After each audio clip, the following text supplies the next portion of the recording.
Hello dear students, so now today we would move ahead in this first chapter of class 11th mathematics, that is sets. So a few more questions we would do today. Question number first is rewrite the following statement using notations. So you have to rewrite this statement using the notations. Like the first question has been given to you here. So its answer I would write here downside. Question is A is an element of set A. A is an element of set A. So how would you write this? You would write this as A belongs to the set A. This is how you would write it. This means A is an element of set A. Now B is not an element of set A. It means B does not belongs to the set A. Similarly, A is an empty set. A is an empty set means what? How do you write this? You have a set A and it's an empty set. So you would be writing empty set. We are denoting empty set by phi. So A is an empty set. And B is not an empty set. B, you have the set B which is not an empty set, means this is how you would write. It is not an empty set. Fourth question is number of elements in A, means in the set A is 6. Number of elements in set A means we would call it as the cardinal number. It means the cardinal number of set A is how much? 6. This is how you can write. Or you can write it this way also. Modulus of A, that is 6. This is also known as the cardinal number of set A.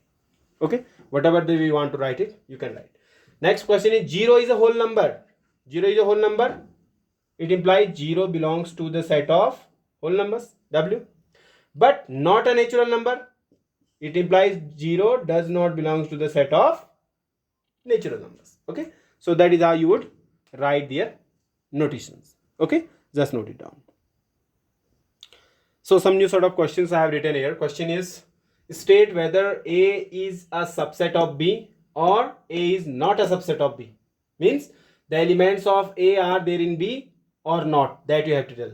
Means what is a subset, that already we have discussed while we are discussing the types of sets. Okay, so here also you have to tell whether A is a subset of B, means the elements of A are there in B or not, that you have to tell. Like in the first case, you have a set A which contains the element 0, 1, 2, 3. Similarly, we have the set B which contains the element 1, 2, 3, 4. So is A is the subset of B? A is the subset of B means all the elements of A are there in B? No. 0 is here in A, but it is not there in B. So you would call A is not a subset of B. Since what? 0 that belongs to A and this does not belongs to B. Isn't it? 0 belongs to A, but it does not belongs to B. That is why we can say that A is not a subset of B, because all the elements of A are not there in B. Okay. Similarly, the second question, A is an empty set and B is a singleton set, because B is having only one element, that is 0. So A is the subset of B. Yes, A is an empty set. Empty set means nothing is there. So it would be the set, it would be the subset of B, isn't it? So we would call A is the subset of B. Why? Because since A is an empty set. Empty set means nothing is there. So if nothing is there, here also it can be nothing comma 0. No problem at all, isn't it? Nothing means nothing would be there everywhere. Means a empty set. If you have an empty set, it would always be a subset of the singleton set, whatever you take. Okay, an empty set would always be a subset. Okay. Similarly, you have the third question. You have elements in set A. These are the elements and these are the elements in set B. So is A is the subset of B? No, because all the elements are not there. 1 is there, 2 is there, but 3 is not there. So you would say A is not a subset of B, since 3 belongs to A, but 3 does not belongs to B. Isn't it?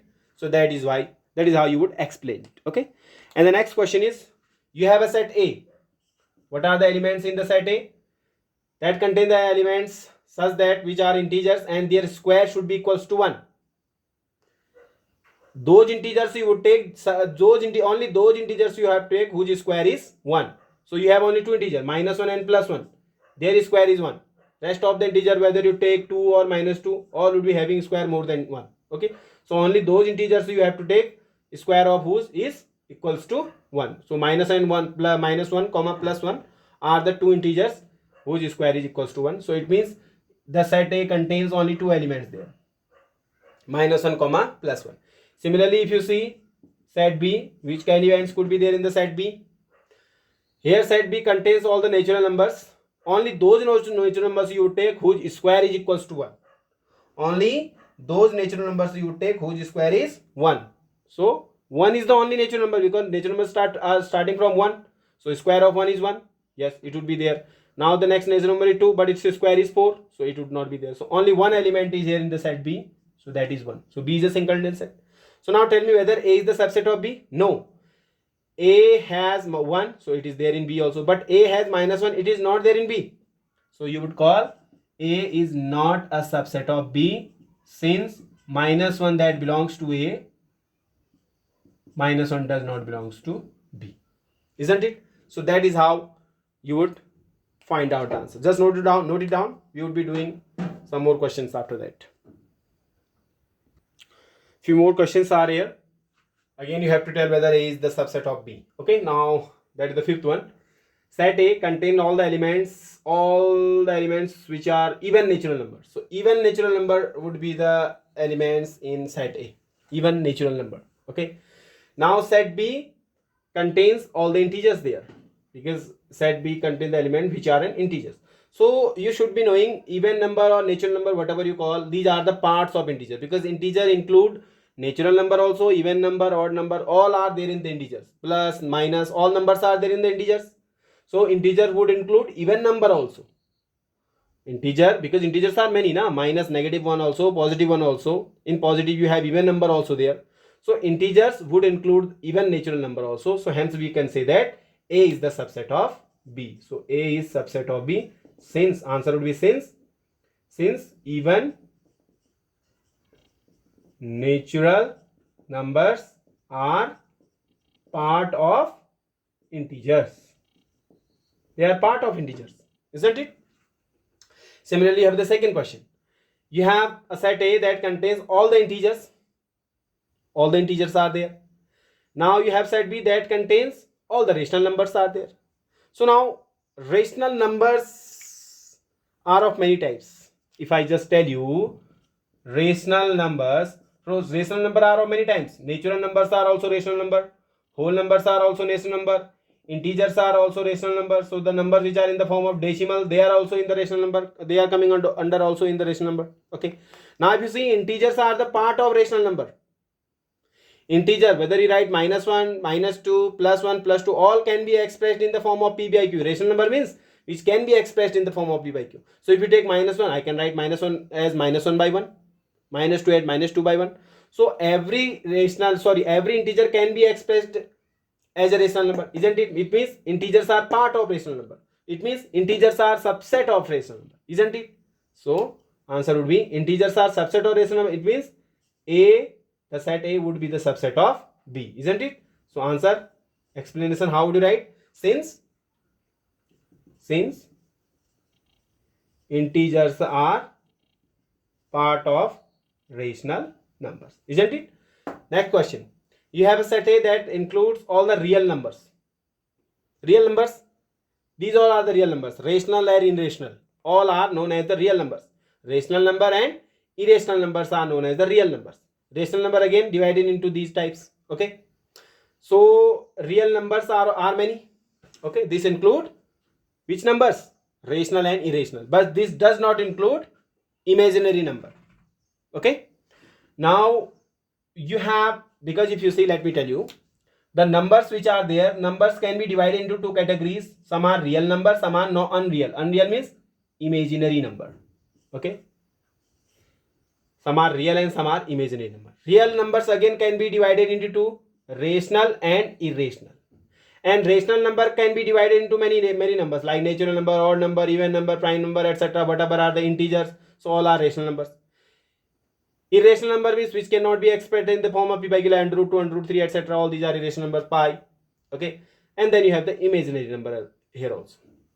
Okay. Now when you are combining real number and imaginary numbers, when we are combining, these are the real numbers. So when we are combining real and imaginary number, we are getting the complex number. Complex number are in the form of A plus iota B. In these form the complex numbers are there. You would be reading it. in the upcoming chapters about the complex numbers. But right now let me tell you, when you are combining the real number and imaginary number, you are getting the complex number. So complex number means this include real number also and imaginary number also. Getting it or not? So complex number include real number also, because a and b are real number, and iota 1 it's an imaginary number. So complex number include real number also and imaginary number also. Okay, now you have set A which include the real number, you have set B which include the complex number.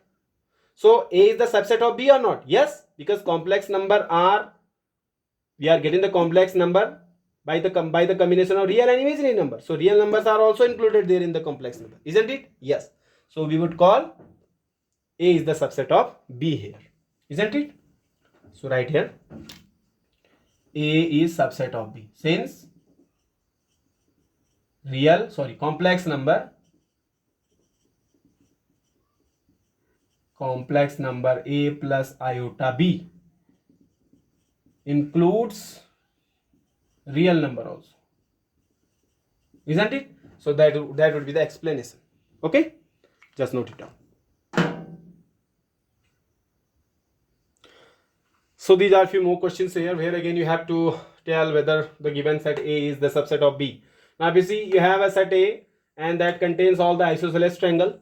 Isosceles triangle means the triangle having two sides equal, and the set B contain all the equilateral triangle having all the sides equal. So is A is the subset of B?